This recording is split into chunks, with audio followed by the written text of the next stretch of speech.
Hello and welcome to part 3 and the concluding part of my video on university shortlisting. If you haven't watched the first and the second part, please go ahead and do that. The links to those are mentioned in the description of this video. So now in the first part and the second part, we discussed on how do you go about identifying your profile, that is, evaluating your profile. And then we talked about mapping universities based on your profile. In this video, I wanted to discuss a few other factors that you should definitely consider in the whole application process. First, as you see on the screen, are the timelines and the deadlines. Now, every university has deadlines after which they would not accept applications. Deadlines vary based on the program that you are applying to, so keep in mind those deadlines. Now, what universities also follow, and some of them, they follow a rolling admission process. Wherein they evaluate applications as and when they receive them. So generally, I don't recommend that you wait till the last moment to apply because some universities have pretty late deadlines. If you can apply early, that definitely would give you an advantage. Sometimes your applications might get rejected only because you did not submit them on time or you submitted them quite late in the process. When universities follow a rolling admission process, students who apply early have a higher chance of getting an admit. So don't delay the whole application process. If you're ready with your test scores and you know that you definitely want to apply, speed up the process and apply as soon as you can. Okay. Other factor that I wanted to talk about is that universities sometimes offer specialized programs that you should definitely consider.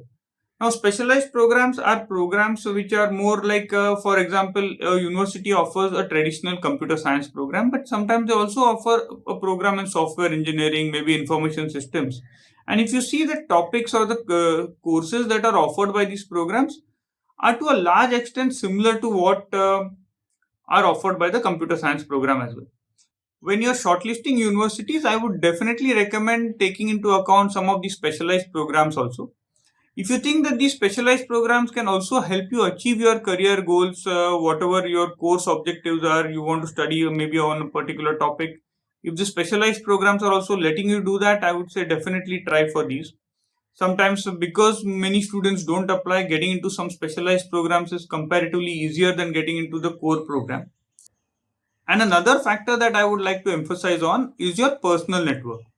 Say you know a faculty at a particular university, or you're currently working with a faculty, maybe in your college, and who is in touch with a university faculty abroad. Maybe that network or that connection can also sometimes help you get an admit. And another important question that students often ask are which rankings to follow. Now, I generally recommend going by US News graduate school rankings. US News ranks graduate departments, and by graduate they mean masters and PhD departments of various universities, and they rank them by department. So they have a different ranking for, say, computer science, different for mechanical engineering, say, different for biology. You can also look at other rankings such as the QS World ranking or the Times Higher Education ranking. But these rankings, like the QS World and Times Education ranking, they rank only the overall university. And in these rankings, the undergraduate departments or the undergraduate program has a much stronger role to play when it comes to the the QS World or the Times Higher Education ranking. Whereas US News has different rankings for its undergraduate program and different ranking for its graduate, that is master's programs. So generally follow the US News rankings. In the description of this video, I have put in the links of these rankings also, so you can directly click on those and that will take you to the ranking. Otherwise, you just Google out on these rankings and you will get those rankings. But avoid rankings by other third party websites. I have seen that most of them are very biased and not genuine enough. And another factor that I would like to discuss is if you are planning to change your streams. So there are many students that you will see who want to apply to computer science or data science related programs, but their bachelor's is not in computer science or IT. Now, in that case, when you shortlist your universities, make sure that the university that you are applying to does take in students from non-core backgrounds. Many times universities would list that information on their websites, or they would not, even if they don't directly list it, they would say that we expect students to have covered, say, these 4 or 5 courses as part of their bachelor's. Now, if you have taken those courses, good. If you have not, then also you should try to investigate into the university's policies. Some universities will still give you an admit, but they will ask you to take additional courses before you actually start your masters. Some would definitely not give you an admit. So when you shortlist your universities, take this factor into consideration, especially if you're changing from a non-CS to a CS background. And the last point that I would like to emphasize on is that university applications are subjective.